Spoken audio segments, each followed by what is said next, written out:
नमस्कार दोस्तों, मैं सुनील स्वागत करता हूं आपका आपके अपने यूट्यूब चैनल ई मित्र सीएससी हेल्पलाइन में।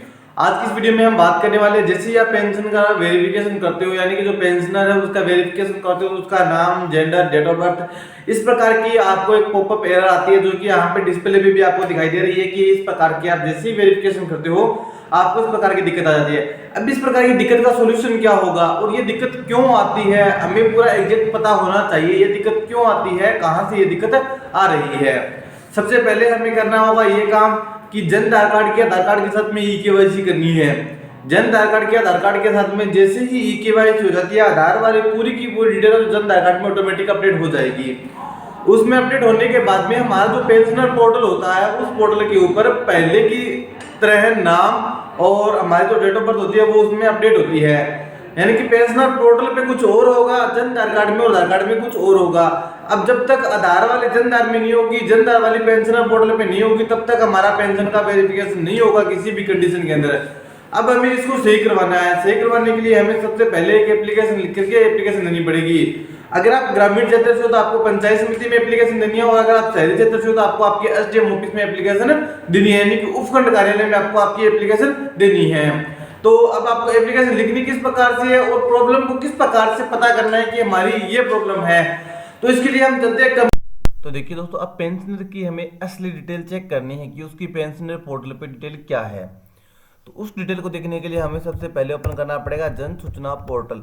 आपको जन सूचना पोर्टल ओपन करना है इस प्रकार से जनसूचना.rajasthan.gov.in। ये पोर्टल हमारे सामने ओपन हो गया। पॉपअप विंडो दिखाएगा, पॉपअप विंडो को हमने यहाँ से कर दिया क्लोज। जन सूचना पोर्टल 2019 लिखा हुआ है, हम जैसे इस पे क्लिक करते हैं हमारे सामने इस प्रकार से एक पेज आ जाता है। यहाँ पे हमें क्विक एक्सेस के अंदर एक ऑप्शन मिल जाता है सोशल सिक्योरिटी पेंशन, हमें इस पे ओके करना है।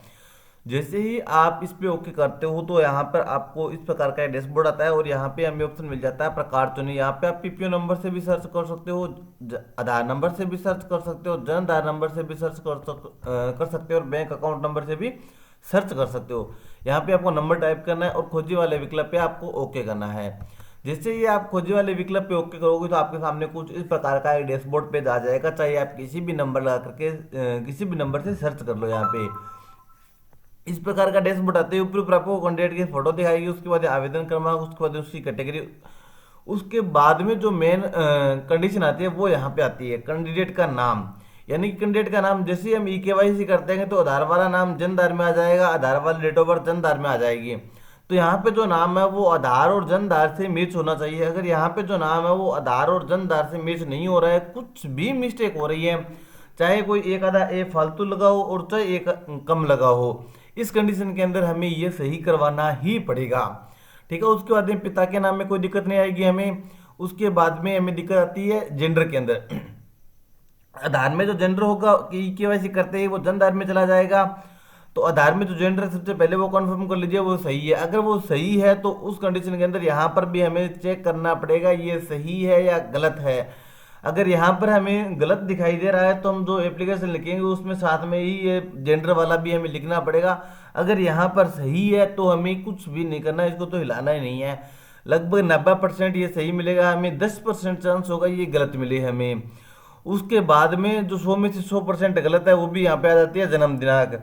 यानी कि पहले के समय जो जन्म दिनांक लिखते थे वो एक एक आगे जो भी सन होता था वो इस प्रकार से लिखते थे। 100 में से 99% ऐसी लिखी हुई मिलेगी आपको एक एक, यानी कि 1 जनवरी, उसके बाद उनका सन। तो यहाँ पे देखिए इनकी डेट ऑफ बर्थ भी गलत है। यहाँ पे इनकी जो भी डेट ऑफ बर्थ होती है वो डेट ऑफ बर्थ आपको आधार से मैच करनी पड़ेगी। अगर आधार में, जन आधार में और यहाँ पर सेम है तो बेस्ट है। अगर यहाँ पर गलत हो गई डेट ऑफ बर्थ, यानी कि पहले जो जन्म दिनांक उठाता था वो आवेदन करने की दिनांक से उठाता था, लेकिन अभी ये आवेदन करने की दिनांक से नहीं उठा रहा है, यहाँ पे कुछ और ही डेट ऑफ बर्थ आ गई है। यानी कि आधार में, जन आधार में और यहाँ इस पोर्टल के ऊपर हमें अगर सेम दिखाई देती है तो उसी कंडीशन में हमारा पेंशन है का वेरिफिकेशन होगा, जीवित प्रमाण पत्र बनेगा। अगर यहाँ पे गलत है और वहाँ पे कुछ और है तो आप पेंशन का वेरिफिकेशन नहीं कर पाओगे। तो चलिए, इस कंडीशन के लिए आपको सबसे पहले इसका एक प्रिंट आउट निकाल लेना है। अब आपको प्रिंट आउट किस प्रकार से निकालना है, ई मित्र वाले हो तो आप सभी को पता है, वैसे भी मैं आपको बता देता हूँ। आप यहाँ पे जैसे ही कंट्रोल पी की प्रेस करोगे इस प्रकार से तो आपके सामने एक प्रिंट का ऑप्शन आ जाएगा, यहाँ से आपको अपना प्रिंटर सेलेक्ट करना है और आप यहाँ से आपकी कमांड दे सकते हो। तो इस प्रकार से आप इसका एक प्रिंट आउट निकाल सकते हो अच्छा सा। तो देखिए दोस्तों, ये रही आपके सामने एप्लीकेशन। ये तो शहरी के लिए आ गई और ग्रामीण के लिए, दोनों एप्लीकेशन की लिंक मैं आपको वीडियो डिस्क्रिप्शन में दे दूंगा। आपको डायरेक्ट इसकी पीडीएफ डाउनलोड करनी है और प्रिंट निकालना है। जो दस्तावेज मैंने आपको साथ में बताए वो साथ में लगाने हैं और आपके ऑफिस में जमा करवानी है। तो सबसे पहले यहाँ पे एसडीएम कार्यालय का नाम आ जाएगा। जैसे जो भी आपका कार्यालय होता है उस कार्यालय का नाम यहाँ पे आपको पेंसिल से या फिर पेन से लिख सकते हो। उसका दिन, जिला का नाम, थोड़ा दिन देते हैं सामाजिक सुरक्षा पेंशन में जानकारी सही करवाने बाबत, यानी कि हमारी जो पेंशन आ रही है उसमें हमें जानकारी सही करवानी है, उसके लिए हमारी एप्लीकेशन है। तो यहाँ पे लाभार्थी का नाम, उसके पति या फिर पत्नी का नाम जो भी होता है, उसका बाद में उसका एड्रेस, जिला का नाम, और यहाँ पे आवेदन के समय जो आवेदन में गलती हुई है आपकी, तो जो जैसे कि जो भी गलती है, जैसे नाम और जन्म तारीख की ज्यादा प्रॉब्लम आ रही है तो यहाँ पे नाम और जन्म दिनांक आपको लिख देना है। सही जानकारी के अंदर जो नाम सही अंग्रेजी में होता है वो नाम यहाँ पे सही लिखना है और जो डेट ऑफ बर्थ है वो लिखनी है। उसका दिन पीपीओ नंबर यहाँ पे लिखना है। उसके बाद नाम और जन्म दिनांक सही करवाने की कृपा कीजिए ताकि मुझे पेंशन का सही लाभ मिल सके। उसका यहाँ पे नाम, उसका यहाँ पे उनके पति का नाम, उसका उनका एड्रेस, और यहाँ पे आपको जो दस्तावेज साथ में लगाने हैं वो भी आप यहाँ पे देख सकते हो। आधार कार्ड, जन्म आधार कार्ड और पेंशन की पीपीओ की प्रतिलिपि, यानी कि जो जन सूचना पोर्टल मैंने आपको बताई थी उसकी एक फोटोकॉपी साथ में लगानी है। और यहाँ पे प्रार्थी होता है उसका साइन करवाना है। इन सभी दस्तावेज पे आपको प्रार्थी के साइन करवाने हैं। जो फोटोकॉपी आप साथ में लगा रहे हो उन सभी पे साइन होना अनिवार्य है। और जो लास्ट में आपको काम करना है वो इस चैनल को सब्सक्राइब करके, वीडियो को लाइक करके और एक प्यारा सा कमेंट आपको करना है। ठीक है, ये तो होगी अर्बन एरिया की। सेम टू सेम आपको रूरल एरिया की मिल जाएगी, यानी कि ग्रामीण एरिया की मिल जाएगी। सेम टू सेम उसी प्रकार से इसमें करना है। पंचायत समिति कार्यालय, जिला का नाम आपको लिखना है और जैसे मैंने आपको पहले बताया था वैसे की वैसे इसको भरना है। और यहाँ पे एड्रेस वगैरह लिखना है, जो भी आपका एड्रेस वगैरह होता है वो लिख करके, और नीचे एक मोबाइल नंबर भी आपको डाल देना है।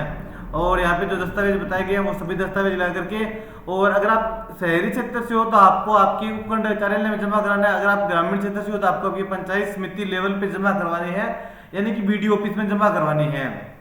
वहाँ पे जमा करवाते हैं। लगभग तो सभी रियल टाइम में ही आपका काम कर देंगे। बाई चांस अगर कोई अधिकारी नहीं होता है या फिर कोई कर्मचारी अनुपस्थित होता है उस कंडीशन के अंदर 1-2 दिनों में आपका काम हो जाएगा। वो कर्मचारी आपको बता देगा कि आपको कब जाकर के आपके मित्रा पे ये रजिस्ट्रेशन करवाना है।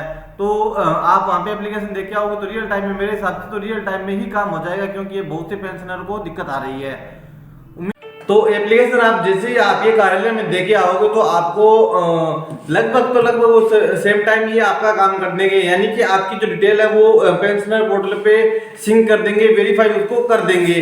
बाई चांस नहीं होती दूसरे दिन आपको कर देंगे। बाकी रियल टाइम में आपकी जो जानकारी है वहाँ पे अपडेट होते ही आप नजदीकी मित्र पे जाके जैसे ही आपका जीवित प्रमाण पत्र बनवाओगे तो आपका जीवित प्रमाण पत्र बन जाएगा।